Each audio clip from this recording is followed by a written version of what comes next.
Hello guys, welcome back to my channel. তোমরা সবাই কেমন আছো? আশা করি সবাই ভালো আছো আর আমিও অনেক ভালো আছি। চলে এলাম ইন্টারেস্টিং ব্লগ নিয়ে, অনেক দিন বাদে এলাম লং ভিডিও নিয়ে। তোমরা দেখতে থাকো। আর আজকে আমার দিদির সাথ, সেই উপলক্ষ হয়তো বড় করে হবে না, জাস্ট ছোট করে হবে, সেটাই তোমাদের সাথে শেয়ার করব। তাই আমার ভিডিওটা তোমরা দেখতে থাকো। এখন আমি আর দিদিকে আলতা পরাতে হবে, সেই কারণে আমি এখন বসে পড়েছি আলতা পরাতে। মানে এখন যেটার মতো সেটার কাজে ব্যস্ত আছে আর আমি আমার মতো কাজে ব্যস্ত আছি।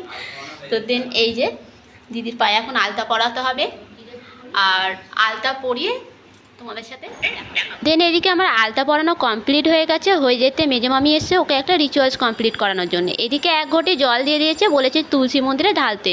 তাই এদিকে ও তুলসী গাছের জলগুলোকে ঢেলে দিল। আর এইসব রিচুয়ালস দেখতে ভালোই লাগে। আর আমার যদি ব্যাকগ্রাউন্ডের সাউন্ডের কোনো প্রবলেম হয় তোমরা ওটা ম্যানেজ করে দেখে নিও, কারণ সাউন্ডের প্রবলেম হবেই আজকের। এইদিকেও রিচুয়ালস দেখতে দেখতে দেখে অনেকটাই কমপ্লিট হয়ে গেছে। আর এইসব রিচুয়ালস দেখতে ভালোই লাগে। এই রিচুয়ালসগুলো কমপ্লিট করার পর চলে গেছিলো ঘরে। এবার ঘরের ভিতরে এসে গেছে। ঘরের ভিতরে এসে একটা রিচুয়ালস থাকে, যেটা হচ্ছে একটা গামলির ভিতরে নড়া থাকে আর একটা গামলির ভিতরে প্রদীপ থাকে। আমি যতটুকুনি জানি নড়াটা হচ্ছে ছেলে আর প্রদীপ তুললে হচ্ছে মেয়ে। এইটা রিচুয়ালসের মধ্যেই পড়ে, বাস্তবে তো হয় কি আমি সেটা জানি না, তবে এই রিচুয়ালসটা দেখতে ভালোই লাগছিলো। তাই এখানে রিচুয়ালসটা কমপ্লিট করার সময় আমিও চলে এসেছি দৌড়ে দৌড়ে দেখবো বলে। আর ও কি তোলে সেটা তোমরা দেখে নাও। যেটাকে একটা খুলে নে। উড়ি বাবা,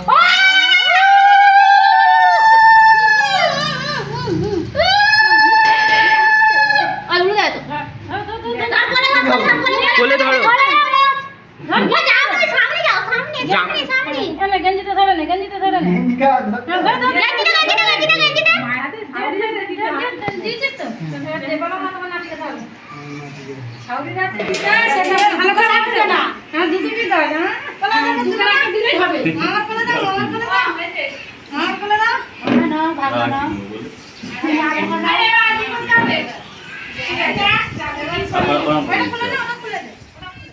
তোমরা তো দেখলেই যে ও নড়া তুলেছে, সেই নড়াটাকে দিয়ে সবাইকে দিল। মানে প্রথমে জামাইবাবু, তারপরে আমার মা, তারপরে আমার দাদাকে দিল। দেন তারপরে একটা রিচুয়ালস থাকে, সেটা হচ্ছে বাচ্চা কোলে নিয়ে, যে কোনো একটা বাচ্চা কোলে নিয়ে মিষ্টি খেতে। সেই রিচুয়ালসটাই কমপ্লিট করছে।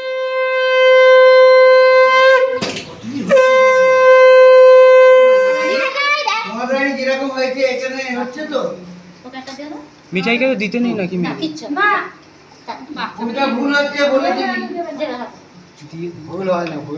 তোমরা দেখেছিলে আমরা ওই মিষ্টি খাওয়া পর্যন্ত সিল তুলেছিল, এটা দেখেছিলে।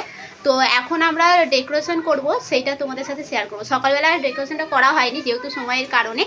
তো এখন সময় আছে, তাই এখন বাজে প্রায় কটা বাজে রাহুল? কটা বাজে?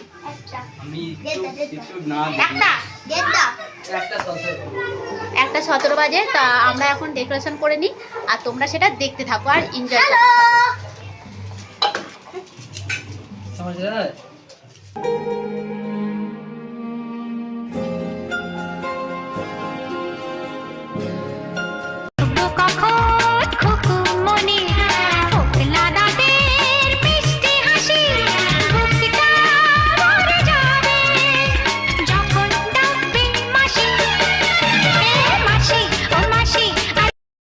এইদিকে সব কিছু কমপ্লিট করার পর একটা টাইমের মধ্যে যেটা খেতে দিতে হয় সাথ, তোমরা অনেকেই হয়তো জানো। তাই ওকে টাইমের মধ্যে খেতে দিতে বসানো হয়ে গেছে এদিকে। আর আমি ওকে পায়েস খাইয়ে দিচ্ছি। আমার এইগুলো করতে ভালোই লাগছিলো, মানে দেখতেও ভীষণ ভালো লাগছিলো আর করতেও ভালো লাগছিলো। তাই এদিকে ও খেতে বসে গেছে। আর ফটোশ্যুট করবো বলেছি বলে ও সেইগুলোকে ভালোভাবে নিয়ে খাওয়ার সময় ফটোশ্যুট করবো। তোমরা সেটা লাস্টে আমি দিয়ে দেবো, ভিডিওর লাস্টে তোমরা দেখে নিও। আর হ্যাঁ, প্রত্যেকবারের মতন এবারও যে ভুলটা আমার হয়েছে আমাকে ক্ষমা করে দিও, যে ভিডিওটা আমার শেষ করতে ভুলে গেছি। ভালো লাগলো অবশ্যই লাইক কমেন্ট শেয়ার এন্ড চ্যানেলটিকে সাবস্ক্রাইব করে দেখা হচ্ছে নেক্সট। আসবে ঘরে খোকন সোনা, এদিক ওদিক দেবে আমার। আসবে ঘরে খোকন সোনা।